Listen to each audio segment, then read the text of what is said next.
We are joined now by our Senior Counsel for Global Affairs, former Secretary of State Mike Pompeo. Secretary Pompeo, I want to get right to it. You've got a new piece up at ACLJ.org. People can check out called the quote, "The United States must stand by its commitments to assist Israel's Iron Dome." We saw last week, we talked about it, the extreme left tried to strip the funding from the spending bill for the Iron Dome because it's a joint U.S. and Israel program. The creation of the Iron Dome was a joint U.S. and Israel program. Forced Congress, they ultimately did it. It wasn't a hard vote, but they had to do a standalone, separate bill to fund it. I just want for you to have that opportunity to explain to people the importance of the Iron Dome, the importance of the alliance that it puts between the U.S. and Israel, because it's not just something we send money to, it's something we develop together. Jordan, it's certainly true.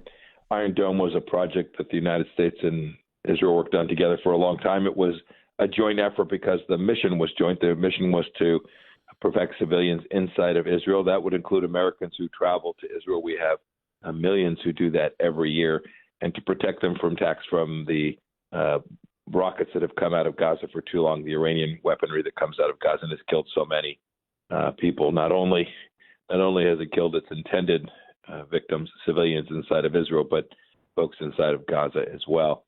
And so last week when we were watching the progressive element of the Democrat Party take control of the party and strip out funding for this important project, a project that was about peace and stability. And you know this, Jordan, when you have deterrence in that way, there's less likely to be an offensive action. To say that suggests that the problem of the Democrat Party inside of their own organization, with their continuing efforts to defend and protect the alliance between the United States and Israel, is weak and getting weaker. And the Democrat leadership needs to get control of this. This is something that has been bipartisan for decades and decades and must remain so. You know, Mike, I have, and Jordan has too, unfortunately, I have experienced incoming rockets on the border of Israel and Gaza.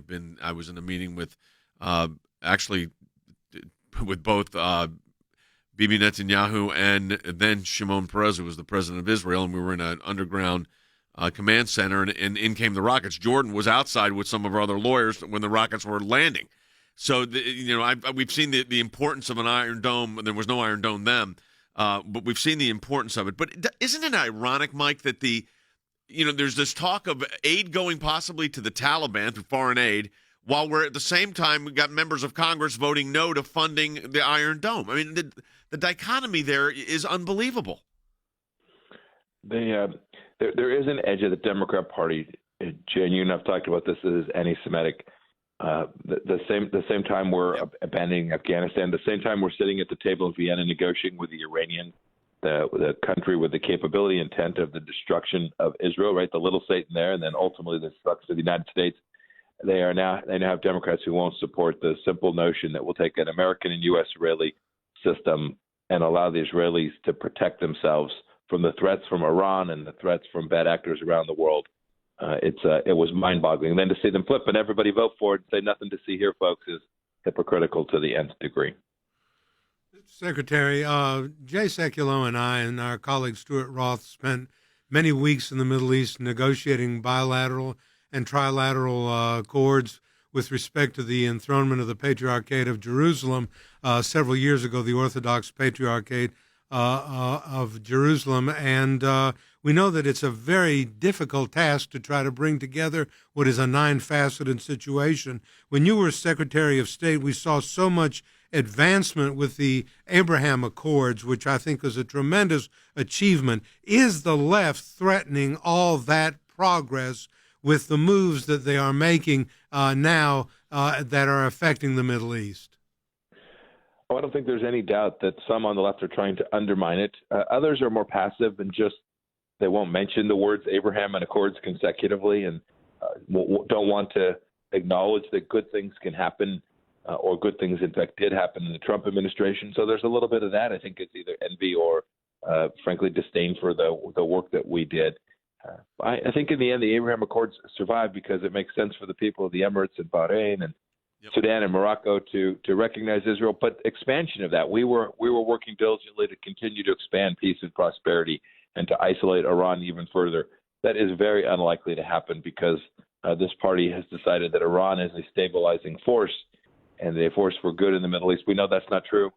But once America no longer is prepared to defend Israel, protect in the way that we did, it's very difficult for other nations to acknowledge Israel's right to exist. We talked about the importance of diplomacy, the importance of putting together these diplomatic deals. One of the things we've focused on this week, and now we know, we saw the horrific images at our border with the Haitian migrants, but we now know the Panamanian government has said there's 60,000 more on the way.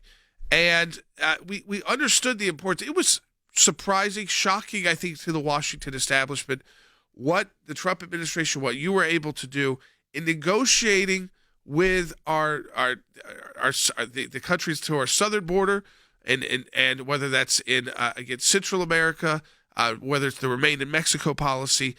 These ideas, though, that if we don't negotiate, if we don't provide incentives, these countries will let us know, hey, these people are coming, but they're not doing anything. They don't really have the incentives or the I guess the reason to.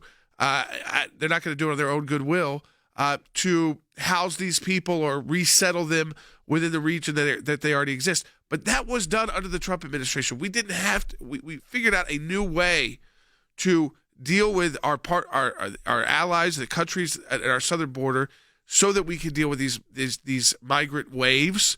And the Biden team, it's like the Abraham Accords, same kind of thing. They just abandoned the whole idea. You know, Jordan, you have to believe at some point that President Biden has now just accepted that the Open Borders Caucus of his party is going to control how they treat our southern border. Drugs, fentanyl, at levels we've not seen before crossing across our border. We saw with the 15 Haitians. Secretary Mayorkas didn't know how many, but he knew that they'd all been released inside the United States. And now we see that the Panamanians had told us this was going to happen, and we took no action to preserve and secure America.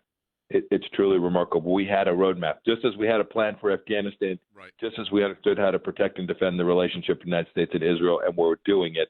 We had a plan for delivering a secure southern border. They walked in, they ripped it up, and you can see the calamity. There will be more kids killed from drugs as a result of this. There'll be more migrants who are raped and tortured by the cartels.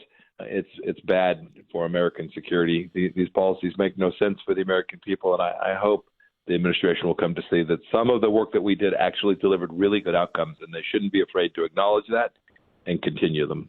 Mike, we did a multi-year project at the ACLJ. I mean, it spanned almost 5 years, and that was drafting model legislation to be utilized by all 50 states regarding sex trafficking because it's such a huge issue.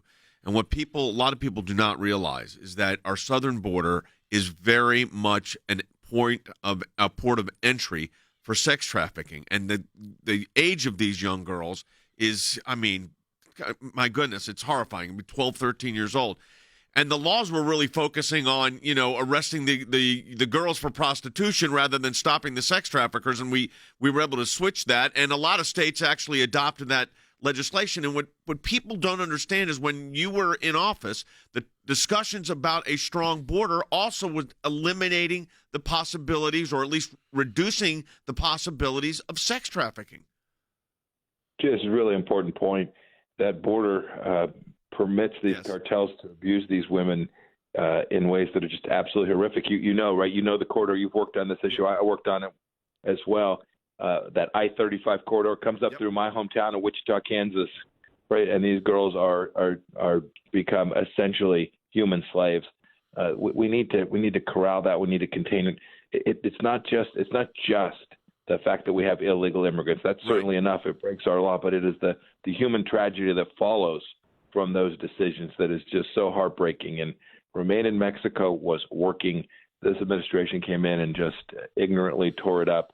It is unexplainable to me. No, Micah, we really appreciate your comments on this and appreciate all your help. I remember working with you in Congress on some of these issues. It seems like a long time ago, but these were multi-year projects. We appreciate it very much.